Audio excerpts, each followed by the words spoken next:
everyone, Amy Scalia with Cincy Chic here with Dr. Gupta at the Dermatology Laser and Vein Center. And today we're going to talk about scarring and stretch marks and all of those ugly things that end up happening over time. I know I have some, so I'm very interested to talk with you about this. So what are some ways that you address these things? Yeah, absolutely. So first of all, scars and stretch marks can actually be improved, and there are really nice ways to do it. For scars, a lot of times patients just ask, well, how do I get rid of the scar? And it's really not as simple as having like one procedure that takes care of all types of scarring, because it comes in so many different types. For example, if we're just talking about acne scars, we can have scars that are persistent red spots on the skin, and to some patients that's considered scarring. And then we can have persistent brown pigmentation that's left over from acne. That is also considered scarring.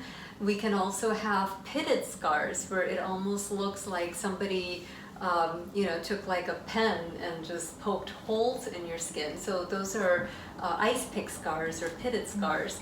And then we can have scars where you've just lost some volume under the skin because of all the inflammation. And those are called rolling scars, where you don't have such a sharp edge on the scar, but you have sort of this indentation that's occurring.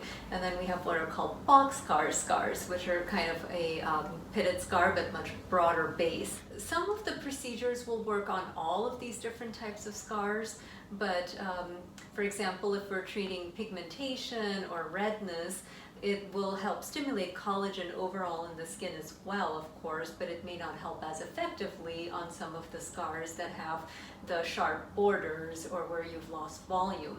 And we may need a procedure like microneedling or a energy-based microneedling device with radiofrequency or with lasers such as profractional or a laser skin resurfacing, where we're just going to remove layers of the skin and allow the skin to heal itself back. We would love to use PRP in conjunction with these procedures to get a better improvement.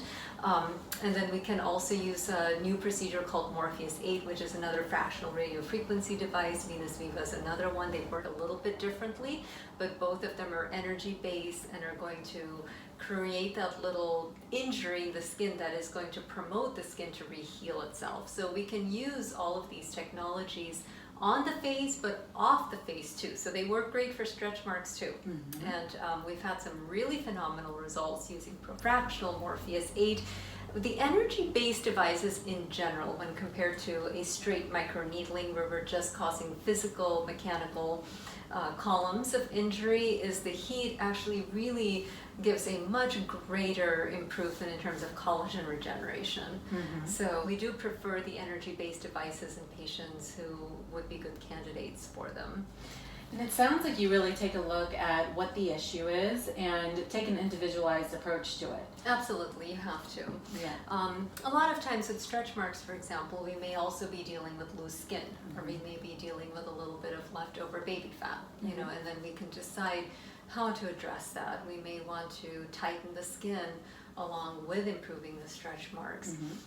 And in that case, we've had some phenomenal results with the profractional laser, for example, where we've seen sort of these little penises just tighten back up along with the stretch marks improving. And some patients may just have very faint stretch marks. In that case, microneedling may be fine. We may not need an energy-based device. So it is just so variable. We've had a lot of patients come to us with self-harm scars, and those are always heartbreaking to see, but we do see those on arms, on legs, multiple body areas, and they do improve, and it restores their confidence. It's really heartwarming to see how we can really transform somebody's not just their appearance, but really their life moving forward. Yeah, it goes a lot deeper. And sometimes with scars and things like that, you think that there's nothing you can do about it, so it's great to know that there are options. Absolutely. And to be able to come see you and really take that individualized approach to what's the best route for getting to that solution that you want to find. Absolutely, yeah. So some sort of a physical controlled trauma to the scar that is going to allow it to re-heal itself in conjunction with PRP, and then sometimes we'll use injectable fillers. Bellafill, for example, is an excellent filler. It's actually FDA approved for acne scars, and so for those depressed scars, we can inject a little bit of filler and it gives an immediate improvement. So that's really nice. Yeah, I would have never thought of that. I always learn so many new things. And make sure that you're following her on social, because lots of great information there, and you're able to find out about the latest and greatest that they're offering here and some of those great before and afters that she's talking about. And also go online to see the full menu of services here and be able to see where you can contact them. So check it out.